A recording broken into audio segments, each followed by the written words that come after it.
Well, this is Barry with Cruising Authority at cruisetalkshow.com, and I'm sitting here on my balcony aboard the Norwegian Epic with a friend of mine, Peter Knego. Yeah, and Barry, it's really a pleasure to be here. Good to finally meet you after all these years. It is. Yeah. We've talked. We've been on my show before. And, yes, had a great time. It's been a while. We haven't been able to meet, but this is the first time, so this is going to be a lot of fun. Great, I agree.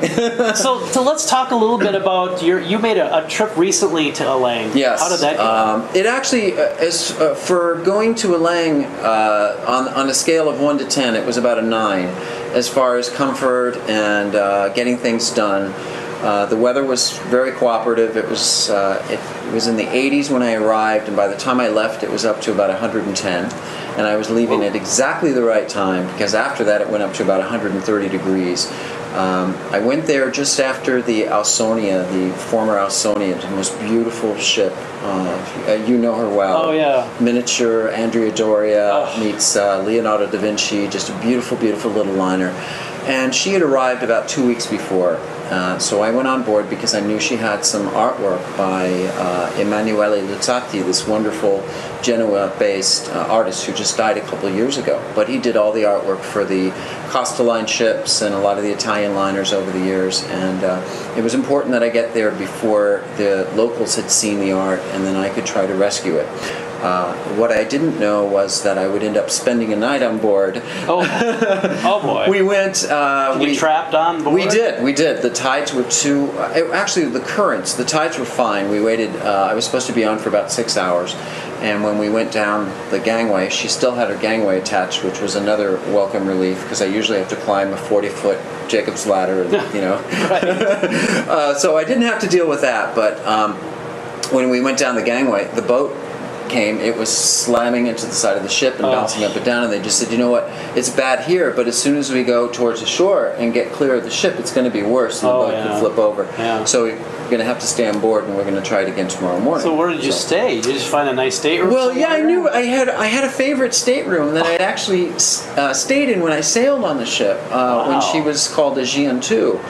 We did a 3-night cruise out of Piraeus to the Aegean, and it was a beautiful cabin. It was it was a strange layout where fore to aft were the beds, and it had a beautiful window, brass window that you could crank down, which was great because, of course, a ship that's been sitting in layup for over a year doesn't smell so great. No, right. Probably humid. We rolled down the window, and my friends that were with me stayed in the adjacent cabin. It had a common passageway. And we used a light, because of course there were no lights on the ship, so they wet a light from one of the life jackets that, you know, they're supposed to automatically go on when you fall into the sea. Sure. So they wet that, and they put that in the passageway so that we would be able to locate the passageway. And of course, if we needed to use the loo or any of those type of things, we had to go outside. Oh, boy. You know, all those things that you can't avoid after 24 hours. But it was great. I got to spend a lot of time on the ship, and it was a good chance for me to say goodbye, because I love that ship. That and the Regal Empress were two of my favorite ships that were in service. I was really sad to see that Regal Empress go. Oh, that heartbreaker. It is. And I had gotten there just after the last of the Regal Empress had been scrapped, so I didn't see her remains. So yeah, spent the night on board, and the crew were wonderful. They made us curry, and we got to sit on the stern of the ship, and we were eating. Fortunately, I brought Purell with me, so I was able to clean my hands, and we were eating, you know, just the way the Gujaratis do. I mean, they've been very kind to me over there. They treated me like family.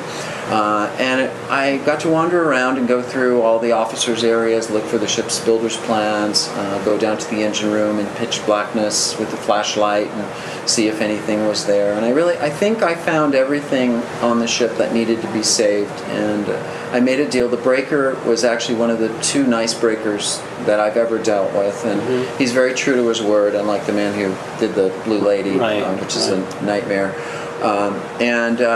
They filled the container after I left full of all of her stuff, and Maxim Gorky artwork that I had got the year before, and Regal Empress. I got a ton of paneling from her, and all the paintings that were on board by William Ware, who's a wonderful British painter who they needed to be saved as well. So how are you doing as far as, I mean, you must have a ton of storage space back home. Yeah. What are you going to do with all that stuff? Well, of course, I have the website Midship Century where I sell everything, but in this economy, my biggest market are interior designers. Oh, okay, sure. Their architects aren't hiring interior designers at the moment because people are afraid to spend their money on elective things like redoing their house or building a brand new hotel.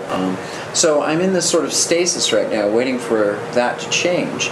But the problem with what I do is I don't have the luxury of waiting for, I'll just go buy this stuff in a year when the economy's better and I have an income. It's like if I don't buy it right now, it's gone. It's either left out and destroyed by the elements, or it's sold, to third parties who have no idea what it is, and then it's lost somewhere in India. It'll go into a movie theater or something, but nobody will know that it was Luzzati or from the Stella Solaris. Sure. Or, So I have to keep buying while the ships go, and that means I do have to get storage. And yes, I have storage. They love me at my storage. I bet they do. Because I used to manage a storage facility. Yeah. So you would have been a great customer. Oh, yeah, they love it. And, of course, I have to pay the bills because if I don't, they claim the stuff that I worked too hard for it. You don't want that auctioned off. I have a Knego Avenue. Basically, I've got 3 in a row on one side and 1 on the other side. I'm probably going to have to get another one. They're 30 feet deep and 10 feet wide. But I'm paying more for storage than I am for mortgage these days, and that's a bit of a challenge. What do you think of the ship that we're on today, the Norwegian Epic? I still, I got on yesterday morning, and I'm still exploring her and trying to get a feel for her on these inaugurals. Of course, you have 2 days to do what it really takes a full week. And even in a week, as they were saying, you can't attend all the entertainment venues, and you can't eat in all the different restaurants and stuff. So, from what I've seen so far, I'm really impressed. I'm impressed almost more with the soft product than I am with the hard product. I think the food and the service has been exemplary, and I really have to applaud NCL for what is considered a mass market product. I think they really, really deliver on making people feel happy and well attended. And I love the food. I haven't had a bad bite to eat at all on this ship. And I've been on ships of, premium and luxury level where I've had not so good. Right. Yeah. So in that regard, I'm very impressed. I think for a ship this size, my main criticisms would be I'd like to see some wow-type public spaces. Just give me 1 or 2. Give me a 3-deck dining room or a really, really spectacular lobby, and I'll be happy. And I appreciate the idea of making all the venues small and keeping people separate in different parts of the ship. I think that's a very intelligent way to do it. You don't want to have huge crowds only in one part of the ship for everything. But I would just like maybe 1 or 2 spaces to be a bit more eye-popping. Sure. Yeah. And actually, I think she's a very interesting ship on the outside. She's had a lot of interesting feedback. Yeah. But I like that she's unapologetic. It's not like there's, the sensibilities of building a modern cruise ship today require a massive vessel. And if you're going to taper decks and make things look sleek, you're basically losing revenue. You're losing revenue. And there's no apologies with this ship. You know that they didn't sit there and spend weeks and weeks, at the designer's office trying to make something, what do they say, a silk purse out of a sow's ear. They're just like, this is it. We're just going to give you the ship and just get on board. And even as John Maxstone Graham says, they don't build ships to look beautiful. They build ships to work well and to function. So I think she's, that's the goal. I think the cabins, these curved surfaces on the cabins, I think it's very interesting, and I applaud her for that, for trying things that are new. I'm not necessarily thrilled with the bathroom situation, but maybe I was raised a bit too. Maybe if my parents came from a nudist colony, I'd be far more comfortable with it. But